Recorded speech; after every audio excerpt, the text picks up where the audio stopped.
1991 में Boris Yeltsin के नेतृत्व में, बोरिस येल्त्सिन कौन थे? ये रूस के नेता थे जो नए नए बने थे। अब इन्होंने पूर्वी यूरोप के देशों के साथ मिलकर रूस, जो खुद रूस के नेता थे बोरिस येल्त्सिन, उनने और प्लस यूक्रेन और बेलारूस ने, इनने क्या करा? सोवियत संघ की समाप्ति की घोषणा कर दी। बोरिस येल्त्सिन के नेतृत्व में क्या करा गया? रूस ने, यूक्रेन और बेलारूस ने मिलकर क्या करा? सोवियत संघ को समाप्त करने और उसका विघटन करने का क्या करा? मन बना लिया और उसकी घोषणा 1991 में दिसंबर में कर दी गई। उसके बाद जब इनकी सोवियत संघ को समाप्त कर दिया गया, घोषणा कर दी गई। अब जो सोवियत संघ जब विघटन हो गया, जब समाप्त कर दिया गया, तो जो 15 राज्यों से मिलकर बना था, 15 राज्य क्या हो गए? स्वतंत्र हो गए, आज़ाद हो गए। अब वो किसी भी संघ में शामिल नहीं हुए। अब उनके ऊपर कोई नियंत्रण करने वाली कोई पावर नहीं बची, शक्ति नहीं बची। अब वो आज़ाद हो गए। तो इन आज़ाद देशों ने क्या करा? एक साथ मिलकर एक क्षेत्रीय संगठन बनाया। अब जो क्षेत्रीय संगठन था, इसको नाम दिया गया स्वतंत्र राज्यों का राष्ट्रकुल, यानी स्वतंत्र राज्यों का राष्ट्रकुल ये माना गया। और ये एक क्षेत्रीय संगठन था। ये कोई ऐसा नहीं था सोवियत संघ की तरह हो कि सोवियत संघ उनके 15 के ऊपर क्या कर रहा है? नियंत्रण कर रखा है। नहीं, यहाँ पर इन्होंने आपस में बराबरी के साथ एक क्षेत्रीय संगठन बनाया। और इसका उद्देश्य सिर्फ ये था कि आपस में कि क्या करेंगे? एक दूसरे की मदद करेंगे विकास करने में, आर्थिक विकास, सांस्कृतिक विकास और राजनीतिक विकास। इसलिए इसका गठन किया गया था कि अब उनको स्वतंत्रता दी गई, आज़ादी दी गई कि अब वो दूसरी दुनिया के लोगों को, देशों को, जनता को देख सकते हैं और अपने आप को तुलना कर सकते हैं कि वो किस हाल में रह रहे हैं। अब जब उनको पता चला कि उनकी हालत बहुत ख़राब है सोवियत संघ में, जब उन्होंने पश्चिम के देशों को और देशों को देखा, तो उन्होंने क्या करा? सोवियत संघ का विरोध करना शुरू करा। ठीक है, उन्होंने सोवियत संघ का विरोध करना शुरू करा और अपने देश के लिए वो सोचने लगे। इसी कारण क्या होता है? 1991 में बोरिस येल्त्सिन के नेतृत्व में, बोरिस येल्त्सिन कौन थे? ये रूस के नेता थे जो नए नए बने थे। अब इन्होंने पूर्वी यूरोप के देशों के साथ मिलकर रूस, जो खुद रूस के नेता थे बोरिस येल्त्सिन, उनने और प्लस यूक्रेन और बेलारूस ने, इनने। हम बात करते हैं जो सबसे मेन हमारा टॉपिक है कि सोवियत संघ का विघटन, है ना, जो हम दो ध्रुवता से कहीं ना कहीं जोड़ के देखते हैं कि दो ध्रुवता का अंत, जो चैप्टर ये हमारा बताता है। तो हमने देखा था कि पूरी दुनिया 1945 से लेके 1990 तक, 91 तक दो ध्रुवीय विश्व में बटी हुई थी, यानी दो महाशक्तियां थी। अब यहाँ पर एक महाशक्ति कौन सी थी? सोवियत संघ थी, जिसका क्या होता है? विघटन हो जाता है 1991 में। अब इसका विघटन क्यों हुआ? इसके क्या कारण थे? जो 1945 और 50 के दशक में दुनिया की सबसे ताकतवर, शक्तिशाली महाशक्ति थी, ठीक है, अमेरिका के साथ जिसका कंपटीशन चल रहा था, होड़ चल रही थी, वो इस प्रकार खत्म कैसे होगी? इस प्रकार उसको समाप्त कैसे कर दिया गया? उसका विघटन कैसे हो गया? तो इस पर बहुत सारे लोगों ने सोचा है, समझा है, इसके ऊपर शोध किए गए, रिसर्च किए गए और इसी से जुड़ी चीज़ें हमारे चैप्टर में बताई गई कि सोवियत संघ का विघटन हुआ कैसे। तो हमने इसमें कुछ ऐसे कारण बताए गए हैं जो उनकी आंतरिक कमजोरी को दर्शाते हैं।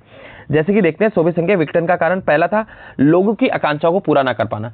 यानी सोवियत संघ की जो जनता थी, जिसके ऊपर शासन करते थे, उनकी जो आकांक्षाएं थी जनता की, उनकी वो पूरा नहीं कर पाए।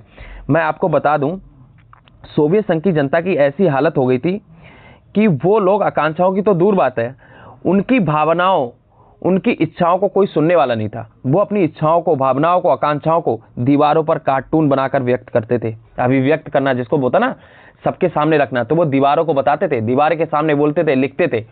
ऐसी हालत थी, क्योंकि उनको सरकार कोई सुनती नहीं थी उनकी बातें।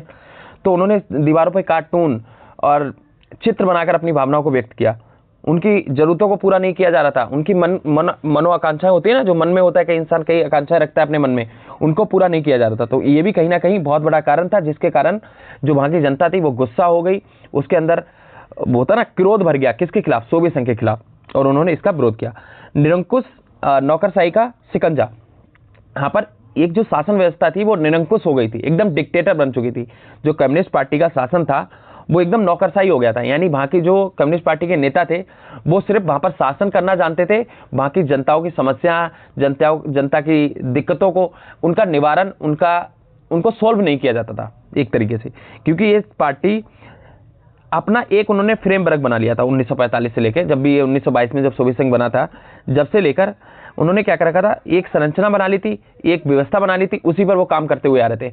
वो ये नहीं देख रहे थे कि बदलते समय में जनता की समस्याएं, व्यवस्था की, अर्थव्यवस्था की जो जरूरतें होती हैं वो बदलती रहती हैं, उसके अकॉर्डिंग काम करना पड़ता है। तो वो एकदम निरंकुश हो गए थे, ना जनता की सुनते थे, ना कोई जवाबदेही होती थी। तो ये भी एक कारण माना जाता है। और उन्होंने क्या करा था, सोवियत संघ ने जो पश्चिम के देश थे जिनके साथ उनका कॉम्पिटिशन चला था शीत युद्ध के दौरान, शीत युद्ध का जो दौर हमने चैप्टर वैसे तो आपके सिलेबस से हटा दिया गया, उस दौरान क्या हुआ, शीत युद्ध के दौर जो शीत युद्ध का दौर था उस दौरान इन्होंने क्या करा, अपनी जनता को, क्योंकि अमेरिका ही महाशक्ति था उनके सामने दूसरी, ठीक है, तो अमेरिका को वो क्या करते थे, बहुत ज्यादा अमेरिका के बारे में गलत फहमी फैला रखी थी अपने देश में, सोवियत संघ ने भ्रम फैला रखा था लोगों में। वो बताते थे कि जो सोवियत संघ है और सोवियत संघ की जो अर्थव्यवस्था है वो अमेरिका से बहुत अच्छी है, वो टेक्नोलॉजी के माध्यम में, विकास के माध्यम में, ठीक है, हर एक चीज में वो क्या है, पश्चिम देशों से यानी अमेरिका से आगे है। तो ये गलत फहमी पैदा की गई लोगों के अंदर, हकीकत से दूर रखा गया जनता को। अब जब जनता को हकीकत पता चली तो सोवियत संघ को इसका हर्जाना भुगतना पड़ा। 70 साल तक एक पार्टी का शासन, उसका वर्चस्व रहा, जैसे अभी मैंने बताया कम्युनिस्ट पार्टी का 70 साल तक शासन रहा था, और कम्युनिस्ट पार्टी के जो नेता थे वो नौकरशाही हो गए थे, सत्तावादी हो गए थे, उनको अपनी सत्ता चलानी है बस, उससे और कोई मतलब नहीं था, यानी कि वो डिक्टेटरशिप बन गई थी पूरी कम्युनिस्ट पार्टी। उन्हें शासन करना है, जनता की क्या जरूरतें हैं, जनता के प्रति उनकी क्या जवाबदेही है, क्या जिम्मेदारी है, क्या काम करना है, क्या उनकी परेशानी को सुनना है, उनका हल कैसे करना है, इस पर कोई ध्यान नहीं था, ठीक है। अर्थव्यवस्था एकदम रुक गई थी, अर्थव्यवस्था उनकी गतिरुद्ध हो गई थी, गतिरुद्ध मतलब रुकावट आ गई थी, बढ़ी नहीं रही थी, विकास ही नहीं हो रहा था, ग्रोथ ही नहीं हो रही थी। उसका कारण ये था कि इन्होंने सबसे ज्यादा अपने जो पिछड़ू देश थे, या फिर क्या 1979 में एक घटना हुई थी जब अफगानिस्तान में गृह युद्ध चल रहा था, तो सोवियत संघ ने अपनी सेना क्या करा, अफगानिस्तान में भेजी। वहां पर जब सेना भेजी गई तो सेना भेजी जाएगी तो उसके लिए पैसा तो लगेगा ना, बहुत सारा पैसा खर्च हुआ, प्लस इसने अपनी सेनाओं पर खर्च किया, ठीक है, सेना पर, परमाणु हथियार पर बहुत ज्यादा पैसा खर्च किया, क्योंकि अमेरिका के साथ इनका युद्ध चल रहा था, होड़ चल रही थी। तो ये जो कंपटीशन था, तो कंपटीशन में वो चाहते थे कि हम अमेरिका से आगे रहें, तो इसलिए उन्होंने क्या करा, अपनी अर्थव्यवस्था पर कम ध्यान दिया, उद्योगों पर कम ध्यान दिया, उन्होंने क्या करा, सबसे ज्यादा सैन्य पर पैसा खर्च किया, जिसके कारण बाकी जो अर्थव्यवस्था थी जिसके कारण रुक गई, ठीक है। तो ये एक कारण माना जाता है। गोरबाचेव के सुधार, देखो गोरबाचेव के जो सुधार थे वो मेरे ख्याल से उन्हें अपनी मंशा के अकॉर्डिंग, उनके मन के अकॉर्डिंग वो तो सही करना चाहते थे कि भैया हम क्या करते हैं, जो पुराना शासन है साम्यवादी समाजवादी, उससे थोड़ा हटके हम थोड़ा लोकतंत्र और थोड़ा पूंजीवाद की तरफ चलते हैं और थोड़े सुधार करते हैं, लोगों को थोड़ी आज़ादी देते हैं। बट उनको ये नहीं पता था कि ये आज़ादी, ये स्वतंत्रता और ये जो लोकतांत्रिक सुधार है ये उनके लिए बहुत नकारात्मक साबित होंगे, इसका परिणाम बहुत खतरनाक निकलने वाला होगा।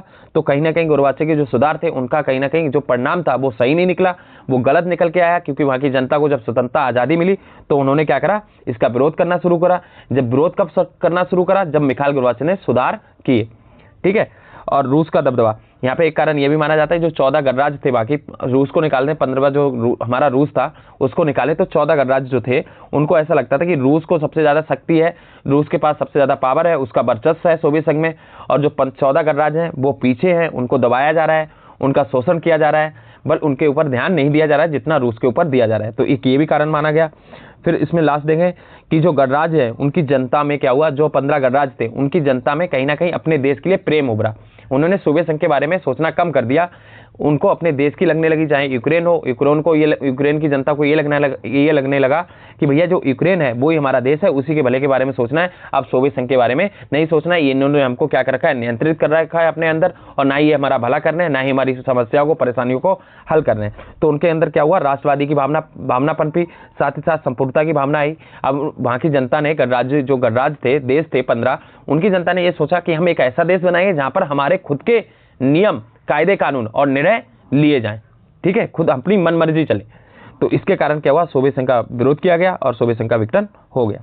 अब इसके परिणाम क्या हुए सोवियत संघ के विघटन के, तो देखो क्या हुआ, सोवियत संघ का जैसे ही विघटन हुआ, सोवियत संघ का समाप्त हो गया, तो जो शीत युद्ध का दौर चलता आ रहा था 1945 से, वो क्या हुआ 1991 में समाप्त हो गया। जो कंपटीशन चल रहा था अमेरिका और सोवियत संघ के बीच में, अब तय हो गया कि सोवियत संघ हार गया, उसका विघटन हो गया और अमेरिका जीत गया। तो दूसरी दुनिया, जैसे सोवियत संघ को दूसरी दुनिया कहते थे, तो उसका क्या हो गया, पतन हो गया सिर्फ। और यहाँ पे एक चीज और निकल के आई कि जब दूसरी दुनिया का पतन हो गया, सोवियत संघ का विघटन हो गया, तो जाहिर सी बात है जो दुनिया दो ध्रुवीय विश्व में बटी हुई थी, दो महाशक्तियों में बटी हुई थी, अब वो क्या होगी, एक महाशक्ति में होगी। वहां पर सिर्फ यूएसए बचा। यूएसए कौन, United state of America, America बचा, और अमेरिका दुनिया की सबसे बड़ी महाशक्ति था। तो यहाँ पर पूरी दुनिया में 1991 के बाद क्या देखा गया कि अमेरिका का जो क्या था, वर्चस्व आया सामने, यानी अमेरिकी वर्चस्व का उदय हुआ 1991 में। अमेरिका एक दुनिया की सबसे बड़ी महाशक्ति बची थी जिसका पूरे विश्व में दबदबा था, ठीक है। अब यहाँ पे एक चीज़ और देखी गई कि जो हथियारों की होड़ की समाप्ति हुई, यानी कि यहाँ पर जो हथियारों की होड़ लगी थी यूएसएसआर की, यूएसएसआर हमारा कौन है, यूनियन सोवियत सोशलिस्ट रिपब्लिक, ये सारे मैंने पहले बताया। तो सोवियत संघ और अमेरिका के बीच में जो होड़ थी हथियारों की, जो एक कंपटीशन चला रहा था, वो भी खत्म हो गया। और प्लस यहाँ पे सोवियत संघ का अंत हो गया और जो 15 नए गणराज्य सामने निकल कर आए। जो सोवियत संघ में 15 गणराज्य शामिल थे वो अब क्या हो गए, नए देश बन गए, स्वतंत्र देश के तौर पर क्या हुए, पूरी दुनिया में सामने उभर कर आए।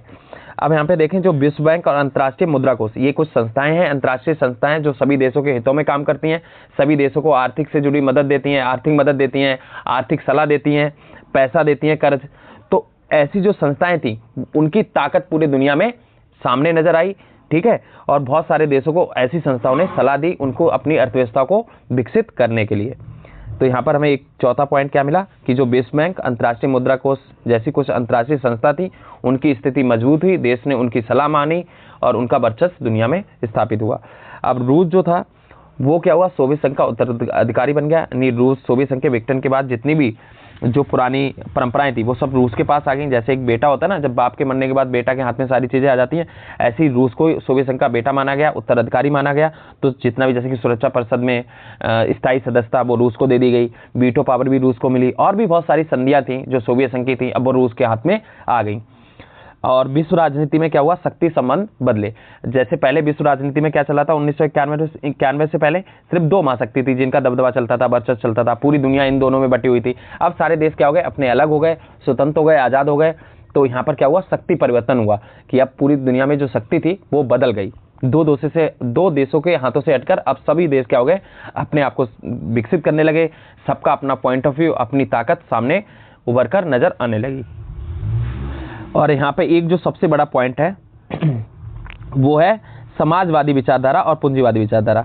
जब मैं आपको समझा रहा था शीत युद्ध का दौर स्टार्टिंग में थोड़ा सा, तो वहाँ पे हमने बताया था कि समाजवादी जो विचारधारा है वो और पूंजीवादी जो लोकतंत्र विचारधारा थी अमेरिका की, और जो साम्यवादी विचारधारा थी, समाजवादी विचारधारा सोवियत संघ की, इनके बीच में भी एक कंपटीशन चलता आ रहा था 1945 से।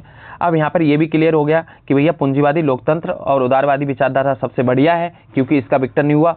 और इस विचारधारा को अपनाते हुए अमेरिका बहुत आगे बढ़ रहा था, आर्थिक वृद्धि बहुत तेजी से हो रही थी, प्रौद्योगिकी हर एक मामले में, टेक्नोलॉजी हो कुछ भी हो, सब में अमेरिका बहुत तेजी से आगे बढ़ रहा था, क्योंकि वहां पर पूंजीवादी लोकतंत्र और उदारवादी विचारधारा थी। वहीं देखा जाए सोवियत संघ में समाजवादी और साम्यवादी विचारधारा थी, और समाजवादी साम्यवादी विचारा सोवियत संघ को ज्यादा लंबा लेके नहीं पहुंची, और न ही उनको जो उन्होंने सोचा था उस उद्देश्य तक उनको पहुंचाया, ठीक है। तो इसके कारण अब क्या हुआ, समाजवादी साम्यवादी विचारधारा के ऊपर प्रश्न चिन्ह लग गया, और यहाँ पर पूंजीवादी लोकतंत्र और उदारवादी विचारधारा को सभी लोग क्या करने लगे, मानने लगे, और उनको लगने लगा कि भाई पूंजीवादी लोकतांत्रिक और उदारवादी विचारधारा ही है जो क्या कर सकती है, हमें दुनिया में सबसे आगे लेके जा सकती है।